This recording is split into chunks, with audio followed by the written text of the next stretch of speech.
because he's going to lose. You lose a lot as a pro. This is the dirty. I know it is. That's the dirty little secret, man. Dude, most professionals that make money have losing records. Oh, they do.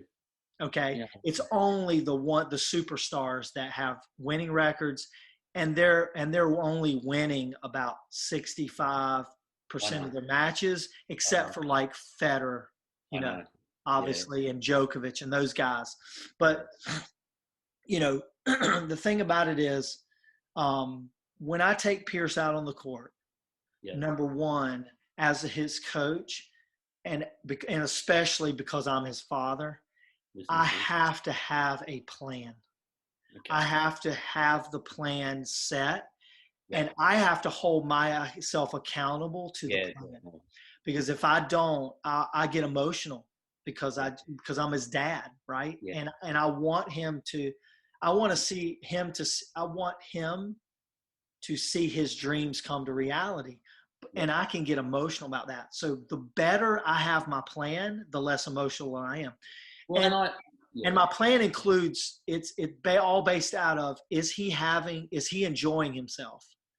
But it's not just, when I say that, he has to learn how to struggle, and he has to learn to he has to know that I'm going to push him to the point where sometimes it may be tears, right? But it's more like, you're going to hit this target or we're not leaving. Yeah. Yeah.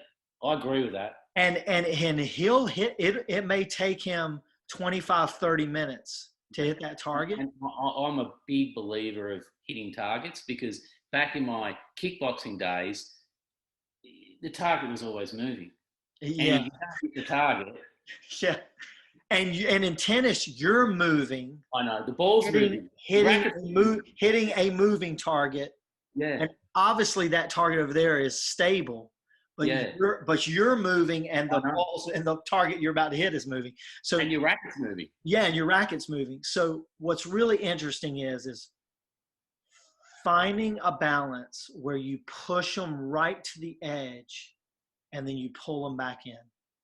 Okay. And you push them to the edge, and you pull them back in. And that's not every practice. Some practices are steady. And some practices do you just like go and play a match with him? Right. Yeah. Like my wife played Division I tennis, college tennis in the States here at North Carolina. Yeah. And she'll go out and they'll kind of spar the matches, and he can beat up on her a little bit. More than me. I have to sort of play in tiers. So I tell all my kids I have 10 levels. Okay. So they go, well, Coach, what level I'm at on? I go, or what level am I at? And I go, it's like your black belt, your brown belt. Yeah, you're at level 3. Level 3? Man, my God, I hate to see what level 6 looks like, right? Because level 3 is tough, for them, because they're 10. Right. Yeah. And so Pierce is like, hey, Dad, what level am I? And so he's always asking me, what level I'm at. I'm like, dude, you're at level 5, bro. He goes, oh my God. And then I'll show him level 8, and he goes, oh, okay, yeah, I'm not ready for that. It's funny because, and so that's what I enjoy. I enjoy that too, because I've been able to stay physically fit, and I grew up playing multiple sports. I was basically 4 or 5 sports. Yeah, you sound like me. So I played everything, and I was a quarterback. I was a point guard in basketball. Yeah. I was a barefoot water skier. I raced snow ski in college. Yeah. I was a collegiate alpine skier. Yeah. I just did a lot because I didn't want to work in the family business. No. So Dad was like, well, you got to start at the sport. If you play a sport, you got to be on the field playing, sitting on the bench. So and I was, God gifted me with some natural ability, and I got good DNA, athletic DNA. Yep. And I developed it. That was the other thing. I didn't just lean on my talent. I worked really super hard. I played hard. When I was playing hard, and I was goofing off. I was a big goof too. But but yeah, I mean, is that balance of having fun and really working at it hard. And so it's great. We have a good situation, and Yeah. I just Well, want to yeah, good. help Yeah. everyone, get to that point where they're enjoying this.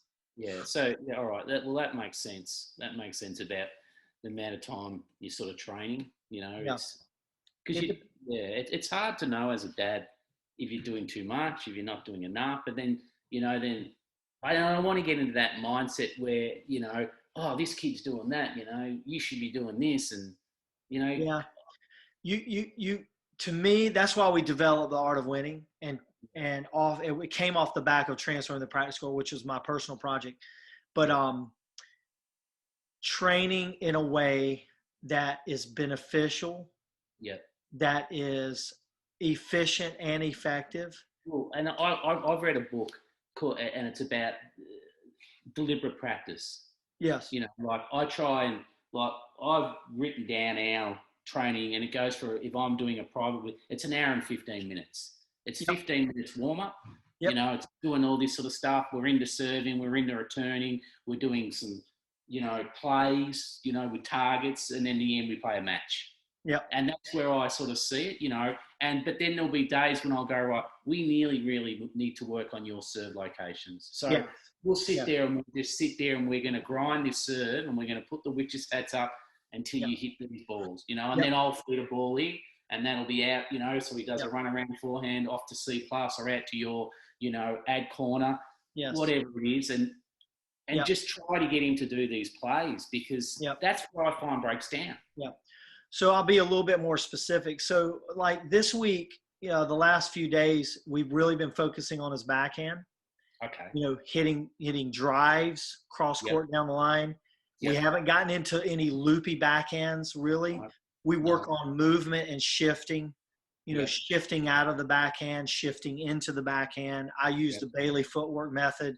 I've been using that for 12 years. Yeah, I don't know the Bailey. I've got another look from Ian Meyer. Do you know his work? Yeah, I know that. Yes. So I use a lot of his, the step out, the double rhythm, the crossover, and the running zone. It's the same. It's the same idea. Yep. It's the same. What I mean? And then, like you say, moving forward, moving back, moving to your sides. Same sort of. Yeah, back angles, forward angles. Back angles. And so like this week, we've been focusing really, honestly, every week he's hitting forehands. He's hitting his inside in. He's learning how to hook the ball. He's learning how to fade the ball, hit it out, hit it some more side spin away. Yeah, it goes away. So we call it the draw and the fade. So hooking and then fading. So doing the inside out, you're going to hit more of the inside of the ball, so it fades. Yeah, so it fades. And then we even work on hooking the ball inside out too. So you're hitting the outside of the ball. Yeah, and hooking it back into the cage. So it looks like it's going outside, but it comes back in. Yeah. And so there's a lot of variety here. We work. Yeah. So right now, we're kind of in a period where I'm focusing on him learning how to spin the ball. Yep. He's slicing it inside out. He's slicing it from the outside in. Yeah. He's slicing under the ball. Yeah, so he's always had a killer drop shot. Yeah. So he works on drop shot lob combinations when we're playing points. Yeah. So he'll draw me in, I come in, he lobs me. Yeah. And I run back, he comes in, I play it, he finishes that, he tries to finish at the net. I can tell you since the beginning of the year, he has been heavily working on volley smash combination.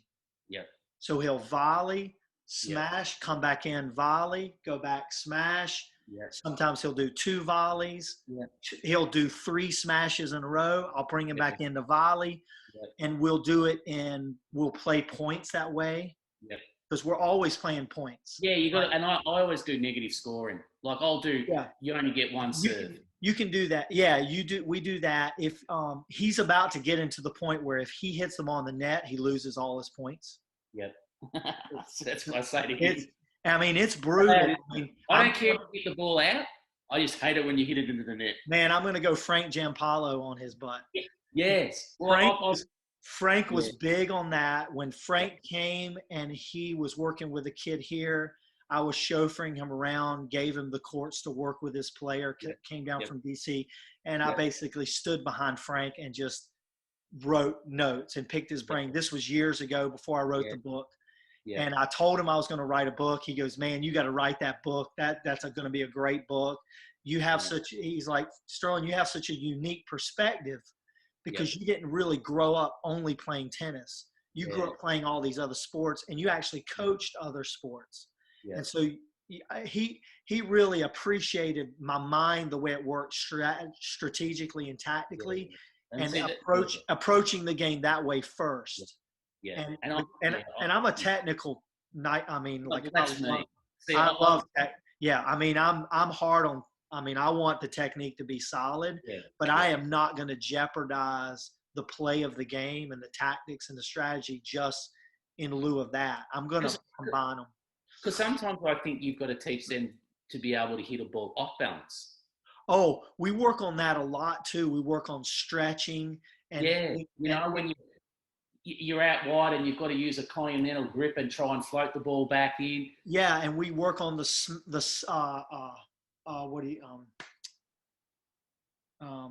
squash shot. Oh yes, the squash. Yeah, we work on squash shots. Yeah, we're even gonna start working on some tweeners.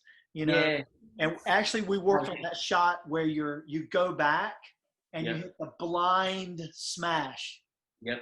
You ever seen Federer hit that? So we even work on. He doesn't look at the ball. Yeah. So you hit it, and you're looking back, and you hit it like that, and you don't actually look back forward. So and he's amazing at that shot. But we work on these different, manipulate the racket. And it's really amazing. Pierce, I would say he has good athletic DNA. I mean, he got kind of a triple portion from me and my wife.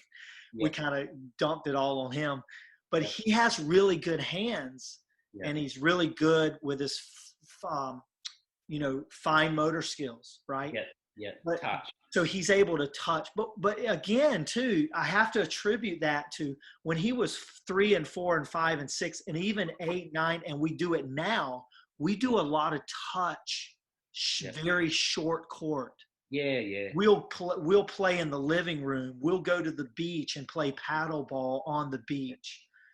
And everything there is out of the air. See, I played a bit of badminton. We play badminton. Absolutely. We do that too. I love that. We do a lot of interesting little things. Badminton, more your wrist. It teaches you how to. Yeah, you teach that wrist. Judy Murray, when I talk with her, I go down to PTR and I see her and we chat about that. She was real big with Jamie and Andy when they were growing up, doing a lot of touch stuff in the living room, making up games. And I'm convinced, if you want to be an all-around player that can kind of go to the highest level possible for you, you've got to be working on these touch. So we'll start out practices where we do, the bounce down game, ping pong. And he loves that. And we'll do games where you have to hit it. It hits the net and dribbles over. So, creepy crawler games where that's the only way you can score a point. You have to hit it and it has to hit the net and come over and you get the point. So we do a lot of that. So it's really awesome to really do all of that and see him develop every aspect of the game.